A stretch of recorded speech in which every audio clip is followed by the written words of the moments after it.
Hello friends, ಇವತ್ತಿನ ಸಂಚಿಕೆಯಲ್ಲಿ ಏನಾಯಿತು ಅಂತ ನೋಡ್ಕೊಂಡು ಬರೋಣ ಬನ್ನಿ. ತಾತ ರೂಮಲ್ಲಿ ಬಂದು ಸಿಟ್ಟಿಂದ ಕೂತ್ಕೋತಾರೆ. ಆಗ ಜಾನ್ಸಿ ಬಂದು ತಾತ ಅಂತ ಅವ್ರ ಕಾಲನ್ನು ಹಿಡ್ಕೊಂಡು, ಪ್ಲೀಸ್ ತಾತ, ನೀವು ಈ ಥರ ಇರಬೇಡಿ, ಏನಾದರೂ ಮಾತಾಡಿ, ನನ್ನ ಮೇಲೆ ಕೋಪ ಇದ್ದರೆ ಬೇಕಿದ್ರೆ 4 ಏಟು ಹೊಡೀರಿ, ಆದರೆ ಈ ಥರ ಮಾತ್ರ ಇರಬೇಡಿ ತಾತ, ಪ್ಲೀಸ್ ತಾತ, ನನ್ನಿಂದ ತಪ್ಪಾಗಿದೆ, ಅದಕ್ಕೆ ನಾನು ತುಂಬ ನೊಂದಿದ್ದೀನಿ, ಆದರೆ ಕ್ಷಮೆನೂ ಕೇಳ್ತೀನಿ ತಾತ, ನನ್ನಿಂದ ನಿಮ್ಮ ಮನಸ್ಸಿಗೆ ತುಂಬ ನೋವಾಗಿದೆ, ಅದರಿಂದ ಕೋಪ ಬಂದಿದೆ ಅಂತಲೂ ಗೊತ್ತು, ದಯವಿಟ್ಟು ತಾತ ಈ ನಿನ್ನ ಮೊಮ್ಮಗಳನ್ನ ಕ್ಷಮಿಸು, ನಿನ್ನ ಈ ಕೋಪನ ಯಾವ ರೀತಿ ಬೇಕಿದ್ರೂ ತೀರಿಸ್ಕೊ, ಆದರೆ ನೀನು ಸೈಲೆಂಟಾಗಿ ಮಾತ್ರ ಇರಬೇಡ ತಾತ ಅಂತ ಹೇಳ್ತಾಳೆ.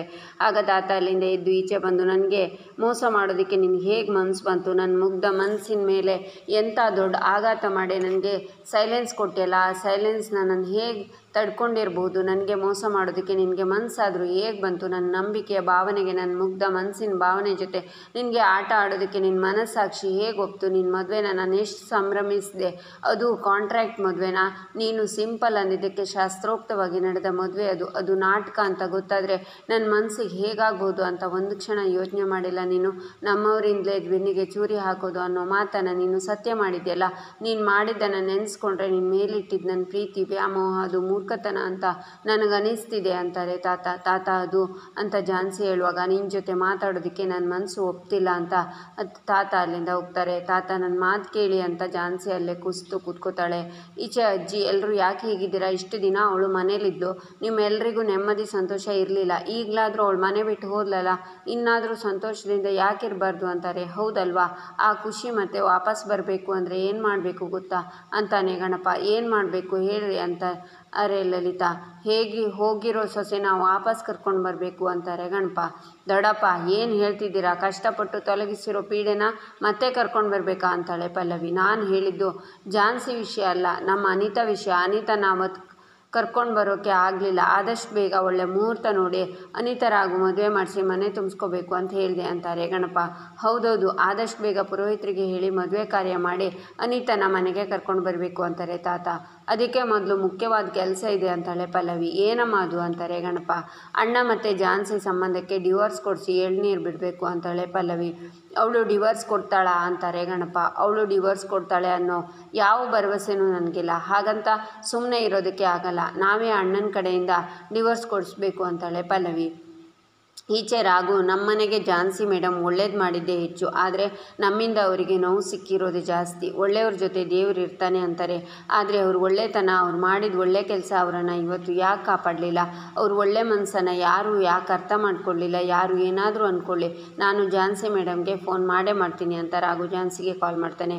ಆಗ ಜಾನ್ಸಿ ಕಾಲ್ ರಿಸೀವ್ ಮಾಡ್ತಾಳೆ. I am extremely sorry madam, ನಮ್ಮ ಮನೆಯವರೆಲ್ಲ ನಿಮ್ಮನ್ನು ಆ ರೀತಿ ಕಳಿಸ್ತಾರೆ ಅಂತ ನಾನು ಅಂದ್ಕೊಂಡಿರಲಿಲ್ಲ, ಅವರು ಎಲ್ಲ ಮನುಷ್ಯತ್ವ ಮರೆತು ತಾತನ ಮುಂದೆ ಹಾಗೆ ನಡ್ಕೋತಾರೆ ಅಂತಲೂ ಗೊತ್ತಿರಲಿಲ್ಲ, ಆ ಕ್ಷಣದಲ್ಲಿ ನೀವು ನನ್ನ ಮೇಲಿಟ್ಟಿದ್ದ ನಂಬಿಕೆನೂ ನನ್ನಿಂದ ಉಳಿಸ್ಕೊಳ್ಳೋಕ್ಕೆ ಆಗಲಿಲ್ಲ, ಇಲ್ಲಿ ನಂಬಿಕೆ ಸೋತಿದೆಯೋ ವಂಚನೆ ಗೆದ್ದಿದೆಯೋ ಗೊತ್ತಿಲ್ಲ, ಅದರಿಂದ ತಾತನ ಮನಸ್ಸಿಗೆ ನೋವಾಗಿದೆ, ಆ ನೋವಿಗೆ ನಮ್ಮ ಮನೆಯವರೆಲ್ಲರೂ ಕಾರಣ ಆಗಿದ್ದಾರೆ ಮೇಡಮ್, ತಾತನ ಹತ್ರ ಕ್ಷಮೆ ಕೇಳೋ ಯೋಗ್ಯತೆಯೂ ನಾನು ಕಳ್ಕೊಂಡ್ಬಿಟ್ಟೆ, ಪಾಪ ತಾತ ಅವ್ರ ಮನಸ್ಸಿಗೆ ಎಷ್ಟು ನೋವಾಗಿದೆಯೋ ಗೊತ್ತಿಲ್ಲ, ಆ ಪರಿಸ್ಥಿತಿಲಿ ನಾನು ಅಸಹಾಯಕನಾದೆ, ಪ್ಲೀಸ್ ಮೇಡಮ್ ತಾತನ ಜೊತೆ ಮಾತಾಡಿ ಅವರನ್ನು ಹೇಗಾದರೂ ಮಾಡಿ ಕನ್ವಿನ್ಸ್ ಮಾಡಿ, ಇದು ಬಿಟ್ಟು ನನಗೆ ಬೇರೇನೂ ಹೇಳೋದಕ್ಕೆ ಗೊತ್ತಾಗ್ತಿಲ್ಲ ಅಂತ ಕಾಲ್ ಕಟ್ ಮಾಡ್ತಾನೆ ರಾಘು. ಆಗ ರಾಘು ಜಾನ್ಸಿ ಮೇಡಮ್ ನೆನಪು ತೊಡಗುತ್ತೆ, ಆಗಿರೋದನ್ನೆಲ್ಲ ನೆನ್ಪು ಮಾಡ್ಕೋತಾನೆ.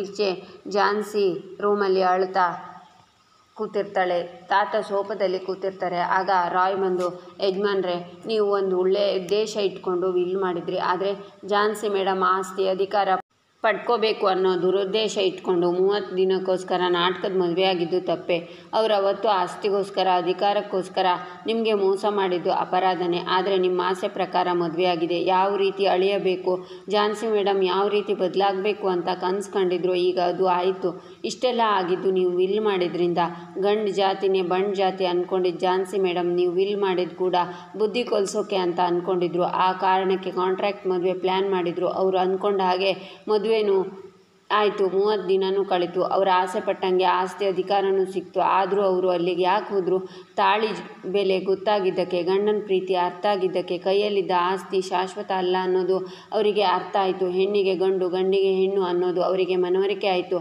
ಆ 30 ದಿನ ಜಾನ್ಸಿ ಮೇಡಮ್ ಜೀವನದ ದಿಕ್ಕನ್ನೇ ಗಂಡಸರ ಮೇಲಿದ್ದ ಅಭಿಪ್ರಾಯನೇ ಬದಲು ಮಾಡಿದ್ದು ರಾಘು ಸರ್, ಆ ಬದಲಾವಣೆನೇ 30 ದಿನ ಆದಮೇಲೆ ಹೋದ ರಾಘು ಸರ್ನ ಮತ್ತೆ ಹುಡ್ಕೊಂಡು ಹೋಗೋ ಹಾಗೆ ಮಾಡಿದ್ದು ಅವರಲ್ಲಾಗಿದ್ದ ಬದಲಾವಣೆನೇ ಈ ಐಶ್ವರ್ಯ ಐಶ್ವರ್ಯ ಅಧಿಕಾರ ಎಲ್ಲನೂ ಬಿಟ್ಟು ಹೋಗೋ ಹಾಗೆ ಮಾಡಿದ್ದು. ಹೇಗಾದರೂ ಮಾಡಿ ತನ್ನ ತಾಳಿ ಕಟ್ಟಿದ ಗಂಡನ ಪಡ್ಕೊಳ್ಳೇಬೇಕು ಅನ್ನೋ ಹಠನ ಅವರಲ್ಲಿ ಹುಟ್ಟಾಕ್ತು. 30 ದಿನ ನಾಟಕ ಮಾಡಿರ್ಬೋದು ಯಜಮಾನ್ರೆ, ಆದರೆ ತನ್ನ ಗಂಡನ ಪಡ್ಕೊಳ್ಳೋಕ್ಕೆ ಝಾನ್ಸಿ ಮೇಡಮ್ ಹರಸಾಹಸ ಪಡ್ತಿದ್ದಾರೆ.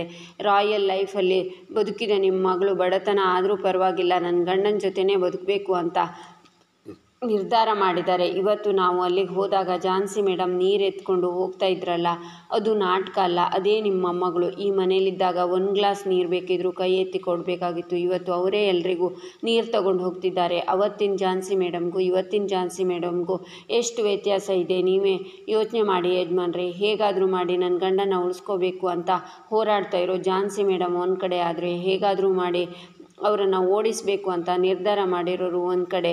ಅವರನ್ನು ಓಡಿಸೋಕ್ಕೆ ಟಾರ್ಚರ್ ಕೊಡ್ತಿದ್ರೆ ಅವರು ಜಗ್ಲಿಲ್ಲ. ಅಲ್ಲಿ ಉಳಿಯೋಕೆ ಏನು ಬೇಕೋ ಅದನ್ನು ಅಳವಡಿಸ್ಕೊಂಡು ಹೋದರು. ಕಾಳಿಯಾಗಿದ್ದ ಝಾನ್ಸಿ ಮೇಡಮ್ ಜೀವನದಲ್ಲಿ ತಾಳ್ಮೆನ ತಿಳ್ಕೊಂಡ್ರು. ಎಲ್ಲದಕ್ಕಿಂತ ಹೆಚ್ಚಾಗಿ ಸಂಬಂಧದ ಬಗ್ಗೆ ತಿಳ್ಕೊಂಡ್ರು ಯಜಮಾನ್ರೆ. ಒಟ್ಟಾಗಿ ಹೇಳಬೇಕು ಅಂದರೆ, ನೀವು ಬಯಸಿದ ಹೆಣ್ಣಾಗಿ ಬೇರೆ ಮನೆ ಒಳಗೆ ಜ್ಯೋತಿಯಿಂದ ಬೆಳಗ್ತಾ ಇದ್ದಾರೆ.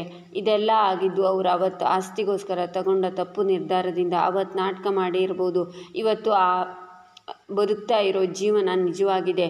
ಅವರು ನಿಮ್ಮ ಮುಂದೆ ಸುರಿಸ್ತಾ ಇರೋ ಕಣ್ಣೀರು ಎಲ್ಲ ಸತ್ಯ ಯಜಮಾನ್ರೆ. ನೀವು ಆಸೆ ಪಟ್ಟಂಗೆ ಅವರು ಒಳ್ಳೆ ಹುಡುಗನ್ನ ಕೈ ಹಿಡಿದಿದ್ದಾರೆ, ಅವರಲ್ಲಿ ಪ್ರೀತಿ ಹುಟ್ಟಿದೆ, ಎಲ್ಲ ನೀವು ಅಂದ್ಕೊಂಡಂಗೆ ಆಗಿದೆ ಅಂದಮೇಲೆ ನೀವು ತಲೆ ತಗ್ಸೋ ಸಂಕಟ ಪಡೋ ಅವಶ್ಯಕತೆ ಇಲ್ಲ ಯಜಮಾನ್ರೆ. ಇವತ್ತು ಅವರು ಬದಲಾಗಿರೋಕ್ಕೆ ಕಾರಣ ಏನು ಅಂದರೆ ನೀವು ಮಾಡಿದ ವಿಲ್ ಯಜಮಾನ್ರೆ. ನೀವು ಕ್ಷಮಿಸಿಲ್ಲ ಅಂದರೆ ಝಾನ್ಸಿ ಮೇಡಮ್ ಜೀವನ ಮತ್ತೆ ಹಳೆ ಟ್ರ್ಯಾಕ್ಗೆ ಹೋಗುತ್ತೆ ಯಜಮಾನ್ರೆ. ಕಲ್ಲಾಗಿದ್ದ ಅವರು ಇವತ್ತು ಶಿಲೆಯಾಗಿದ್ದಾರೆ. ಅದೇ ಶಿಲೆ ಪುನಃ ಒಡೆದೋದ್ರೆ ಮತ್ತೆ ರೂಪಿಸೋಕ್ಕೆ ಸಾಧ್ಯ ಇಲ್ಲ ಯಜಮಾನ್ರೆ. ಝಾನ್ಸಿ ಮೇಡಮ್ ಮುಂದಿನ ಜೀವನ ನೀವು ಆಡೋ ಮಾತಲ್ಲಿದೆ, ನಿಮ್ಮ ನಿರ್ಧಾರದ ಮೇಲಿದೆ ಯಜಮಾನ್ರೆ ಅಂತಾನೆ ರಾಯ್. ಝಾನ್ಸಿ ಎಲ್ಲಿದ್ದಾಳೆ ಈಗ ಅಂತಾರೆ ತಾತ. ನೀವು ಬಿಟ್ಟು ಬಂದ ಜಾಗದಲ್ಲೇ ಇದ್ದಾರೆ ಯಜಮಾನ್ರೆ ಅಂತಾನೆ ರಾಯ್. ಆಗ ತಾತ ರೂಮಿಗೆ ಹೋಗ್ತಾರೆ. ಈಚೆ ಸಂಗೀತ ರಾಘು ಹತ್ರ ಬಂದು, ಅಣ್ಣ ಮನೆಯವರೆಲ್ಲ ನಿನ್ನ ಹತ್ರ ಮಾತಾಡಬೇಕು ಅಂತ ಹೊರಗಡೆ ಕಾಯ್ತಿದ್ದಾರೆ ಅಂತಾಳೆ. ಸರಿ ನಡಿ ಅಂತ ರಾಘು ಹೊರಗಡೆ ಬಂದು ಏನೋ ಮಾತಾಡಬೇಕು ಅಂದ್ರಂತೆ ಅಂತಾನೆ. ನೋಡು ರಾಘು, ಹಿಂದೆ ಆಗಿರೋದನ್ನೇ ಯೋಚಿಸ್ತಾ ಕೂತ್ರೆ ಮನಸ್ಸು ಹಾಳಾಗುತ್ತೆ, ಮನೆ ವಾತಾವರಣ ಕೆಡುತ್ತೆ. ಮುಂದೆ ಆಗೋದ್ರ ಬಗ್ಗೆ ಯೋಚನೆ ಮಾಡಿ ಅಂತ ಅಮ್ಮ ಉಗಿದ್ರು ಅಂತಾನೆ ಗಣಪ. ನಾನೇನು ಮಾಡಬೇಕು ಅಂತಾನೆ ರಾಘು. ನಾವೆಲ್ಲ ಚರ್ಚೆ ಮಾಡಿ ಒಂದು ನಿರ್ಧಾರಕ್ಕೆ ಬಂದಿದ್ದೀವಿ.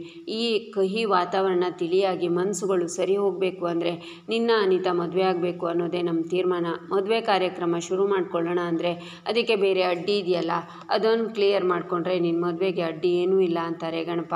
ಅಡ್ಡಿ ಆಗಿದ್ದು ಝಾನ್ಸಿ ಮೇಡಮ್, ಅವರೇ ಬಿಟ್ಟು ಹೋದ್ಮೇಲೆ ಮತ್ತೇನು ಅಡ್ಡಿ ಆತಂಕ ಅಂತಾನೆ ರಾಘು. ಅವಳು ಬಿಟ್ಟು ಹೋಗಿರ್ಬೋದು, ಅವಳು ಕೊರಳಲ್ಲಿರೋ ತಾಳಿ ಇದೆಯಲ್ಲ, ಅದು ನೀವಿಬ್ಬರು ಗಂಡ ಹೆಂಡತಿ ಅಂತ ಹೇಳ್ತಿದ್ದೆ, ಅದನ್ನು ಲೀಗಲ್ ಆಗಿ ಕಳ್ಕೊಬೇಕು ಅಲ್ವಾ ಅಂತಾರೆ ಗಣಪ.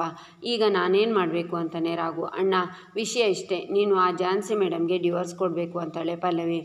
ಈಚೆ ತಾತ ಮೇಲೆ ಬರುವಾಗ ತುಳಸಿ, ಅಪ್ಪ ನಿನ್ನ ಕೋಪ ಕಮ್ಮಿ ಆಯಿತಾ, ಮನಸ್ಸು ಸರಿ ಹೋಯ್ತಾ ಅಂತಾಳೆ. ಸರಿ ಮಾಡ್ಕೋಬೇಕಲ್ಲಮ್ಮ, ಆಗಿರೋ ಗಾಯನ ಹೇಗೆ ವಾಸಿ ಮಾಡ್ಕೋಬೇಕು ಅನ್ನೋದು ತಾನೇ ಯೋಚನೆ ಮಾಡಬೇಕು ಅಂತಾರೆ ತಾತ. ನೀವು ಹೇಳಿರೋದು ನಿಜ ಅಂತಾಳೆ ತುಳಸಿ. ನೀವು ಇಲ್ಲೇ ಇರಿ, ಝಾನ್ಸಿ ಹತ್ರ ಮಾತಾಡಿ ಬರ್ತೀನಿ ಅಂತಾರ ತಾತ. ರೂಮಿಗೆ ಬರ್ತಾರೆ. ಝಾನ್ಸಿ ಅಲ್ಲೇ ಕೆಳಗಡೆವರೆಗೆ ನಿದ್ರೆ ಮಾಡಿರ್ತಾಳೆ. ತಾತ ರೂಮ್ ಡೋರ್ನ ಕ್ಲೋಸ್ ಮಾಡಿ ಝಾನ್ಸಿ ಹತ್ರ ಬಂದು ಕೂತ್ಕೋತಾರೆ. ಝಾನ್ಸಿ ಅಂತ ಕರೀತಾರೆ. ತಾತ ಅಂತಾಳೆ ಝಾನ್ಸಿ. ಸಾರಿ ಕಣಮ್ಮ, ನೀನು ಆಗಲೇ ಬಂದು ಸಾರಿ ಕೇಳಿದೆ, ನಾನು ತುಂಬ ರೂಡಾಗಿ ಬಿಹೇವ್ ಮಾಡಿದೆ, ಅದಕ್ಕೆ ಕ್ಷಮೆ ಕೇಳ್ತಿದ್ದೀನಿ ಅಂತಾರೆ ತಾತ. ಇಲ್ಲಿಗೆ ಈ ಸಂಚಿಕೆ ಮುಕ್ತಾಯವಾಗುತ್ತೆ. ಮುಂದಿನ ಸಂಚಿಕೆಗಾಗಿ ನಮ್ಮ ಚಾನಲನ್ನು ನೋಡಿ ಸಬ್ಸ್ಕ್ರೈಬ್ ಮಾಡಿ, ಲೈಕ್ ಮಾಡಿ, ಶೇರ್ ಮಾಡೋದನ್ನು ಮರಿಬೇಡಿ.